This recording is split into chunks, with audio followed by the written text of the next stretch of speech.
It's January the 5th, 2018. This is the RheumNow Week in Review. I'm Dr. Jack Cush, Executive Editor of RheumNow.com. And this week on RheumNow, the new year, a lot of good news.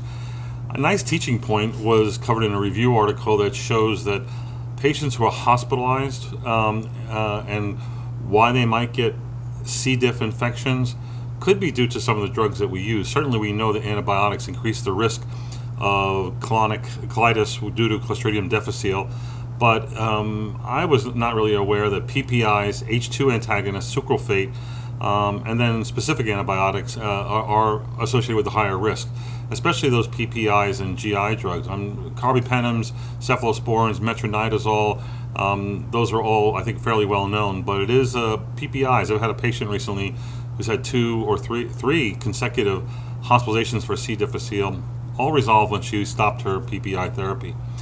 An interesting study appeared in the literature talking about HBV testing.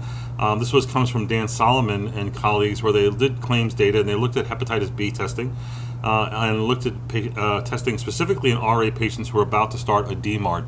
They did this both in the United States and also in Taiwan, and they showed that the rate of hepatitis B testing in both the United States, 20%, and in Taiwan, 25%, was really quite low and unexpectedly low. And this is for all, of course, for all DMARDs. Certainly should be a high priority for methotrexate and Arava, but really should be done, I think, in all patients going on DMARDs, because at some point they're going to be on some drug, either a biologic or a TNF that will need this. Specifically, they also showed that the U.S. was a little bit more likely to use more than one hepatitis test as opposed to just one. That was 43 versus 16%, comparing the United States to Taiwan.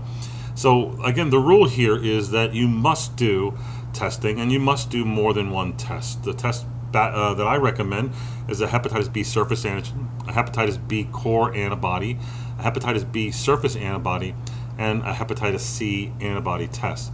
The B surface antigen means active infection. Nobody should get a bad drug, a hepatotoxic drug, or a biologic. The core antibody, if positive, means that they have a resolved infection when the surface antigen is negative. And that means they may proceed, presuming they're not immunosuppressed. B surface antibody tells you that they're immunized or not, and that may be important in going forward.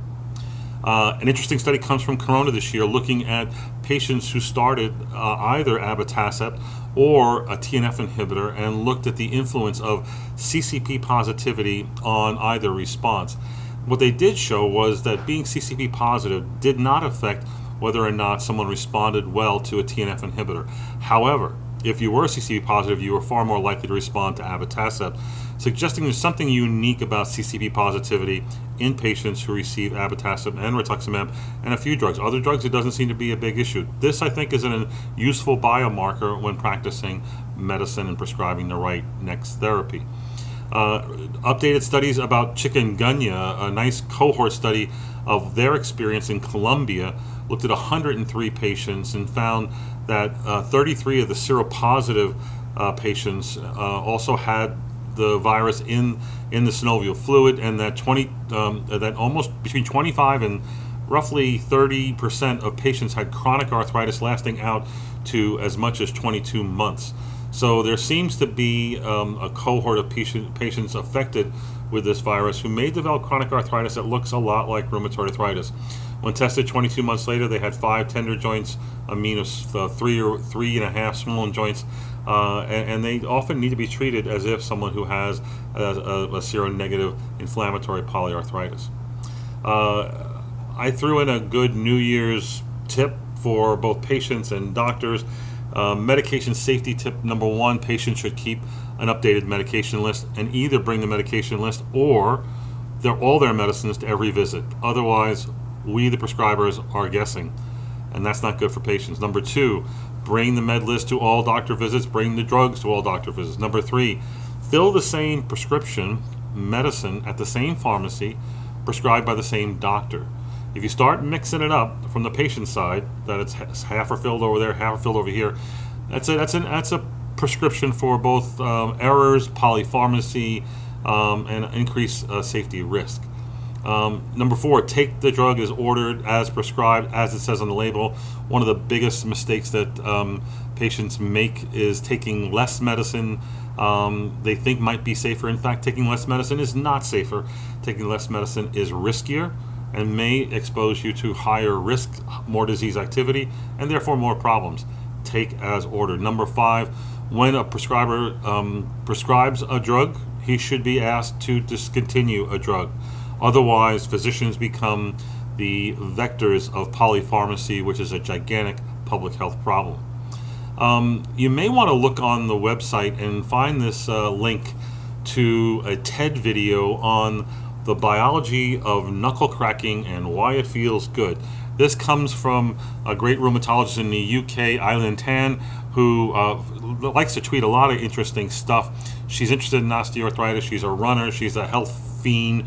She's really a smart gal, and she found this great video, which is a really nice explanation as to why your knuckles crack when you do those things you do. And yes, it's not a bad thing. It's probably a good thing. What about the use of biologics in patients with spondyloarthritis? An interesting study, the ASAS Como SPA study, looks at 22 countries, 3,370 patients, and looks at the uptake of either conventional DMARDs or biologic DMARDs in a sort of cross-sectional analysis. In this cohort, they found 38%, or 1,275 people who were treated with a biologic. And this was, however, the point of the study was that it varied widely, being very low in some companies like China, where it was 5%, and very high in other companies like Belgium, where it was 74%. Behind Belgium were, not surprisingly, France, Colombia, and the United States. Colombia I was a bit surprised at. A lot in the literature this week about autologous stem cell transplantation and its use in scleroderma. A single center study from Northwestern, I believe, looked at 18 patients who received autologous stem cells and looked at the profile and basically showed that it was not only effective but generally safe. These are high-risk patients with bad disease. They did have 4 deaths, and their takeaway message of their single report was that there's a very strong need to select the right patients to reduce the toxicity when doing this therapy. Quite interestingly, yesterday, the New England Journal published the results of the Scott trial. And you remember the Scott trial was reviewed at the last ACR meeting. It was a sort of the big deal. This was a trial of 75 patients from 26 centers. Between 2005 and 2011, they were randomized to receive either a stem cell therapy or not. Their stem cell therapy included myeloablation with total body irradiation and then reconstitution with a CD34 positive autograft cells versus just receiving infusions of cyclophosphamide 750 milligrams per meter squared for up to 4 years.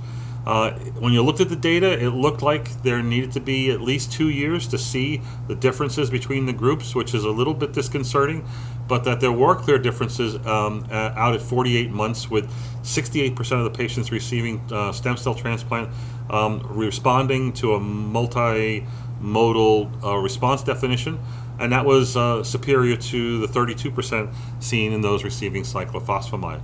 So I think that's an important study that may change the way we treat scleroderma. Certainly gives a lot of hope to patients who have severe advancing systemic sclerosis. Also this week, interesting studies, 2 interesting reports in the Annals of Internal Medicine. One, a meta-analysis by Maria Suarez Almazar and her colleagues, another being the editorial to that report. And specifically, it looks at the issue of autoimmunity and the use of these immune checkpoint inhibitors. As you know, these are new great advances in cancer chemotherapy.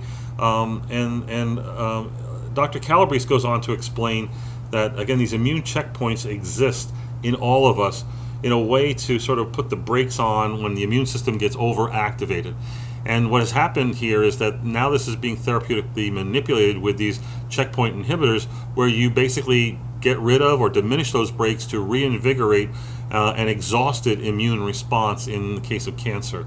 The problem is, by reinvigorating these mechanisms, you may bring about what has been seen as these immune-mediated adverse events. As you know, there's a lot of autoimmune and inflammatory disorders that can result. There are hundreds of patients that are out there. Their common manifestations include things like RA, psoriasis, psoriatic arthritis, etc., and they may be difficult to treat. What is interesting here is that when these drugs are being developed, patients who had autoimmune diseases were excluded. And so what Suarez Almazar and colleagues did was they searched the literature. They found 49 publications in 123 patients who had 30 different autoimmune or inflammatory disorders who went on to receive these immune checkpoint inhibitors. And what they found, interestingly, was that 75% of them developed these immune-related adverse events that were like those seen in people without autoimmune disease. And what we do know about these is that they often require steroid therapy and or biologic therapy to control their disease. They can be difficult to control. This still remains an area of great interest, and how to manage them is going to be challenging going forward. I had a report along with Jeff Curtis in Journal of Rheumatology this week that you can see that talks about the use of surveying rheumatologists to find out about how they use metrics in their practice and whether or not they practice treat-to-target therapy. We surveyed nearly 1,900 U.S. rheumatologists and had 439 respond to our 2014 survey. We compared that to the results seen in 2005 and 2009. And we found that basically at current time, 58% of rheumatologists admit to doing some formal measure of disease activity or metric in the care of rheumatoid arthritis. We have seen that there's been a significant growth from 2005 and 2008 to the current time in the use of these, but despite that growth, almost half are still not doing this. The measures that are most commonly being used in 2015 was the HAQ score, any version of the health assessment questionnaire, in 36% of people. 27% of U.S. rheumatologists do the RAPID-3, making it the most common and making it almost double, not quite double, that of the CDI, or the Clinical Disease Activity Index of Smolin and Ali Taha, and DASH-28 is being done by 15.7%. Very few are doing esoteric things like the GAS score, which is what I advocate for in my practice. But the Vectra MBDA, a biomarker of disease activity, is being done by 12.8% of rheumatologists. The study went on also to show that if you provide information in varying amounts, and the more metrics you provide, do people in fact give change their therapy? Well, they are more likely to give more drugs with more information, but it does not appear from that data to show that they in fact practice a treat-to-target approach in the care of RA. So again, metrics and their role in practice remains to be defined.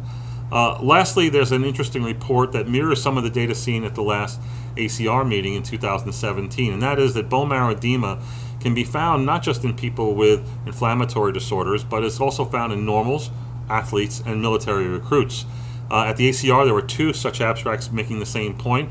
This particular abstract in the literature looks at 22 military recruits who had MRI of their SI joints and went through 6 weeks of vigorous military recruit training, and then had a repeat MRI of their SI joints. They found that before they began training, 40% had evidence of SI joint bone marrow edema. That's 41% in fact, and that this did increase by 9% to 50% after 6 weeks. This was not a significant increase, and the same kind of minor change, non-significant change, was seen for those meeting the ASAS definition of sacral ileitis. So this basically says that these bone marrow findings that might suggest underlying damage and or inflammation may be seen in normals. They can be seen in hockey players and in athletes, and they may not be indicative or specific for inflammatory disease. There are measures that do make them specific, including the depth of them, the severity of them, the placement of them, but by and large, just by itself, marrow edema is not a specific finding for inflammatory disease. That's it on RheumNow this week. You can go to the website and find these citations and learn more about these particular reports. You can subscribe to our reports on YouTube, on iTunes, and new, in addition to SoundHound, we're now on Stitcher. You can, if you like Stitcher and you listen to podcasts on Stitcher on your Android phone or any phone, you can subscribe to the RheumNow Week in Review podcast on Stitcher. That's it. Have a good week. Have a happy new year.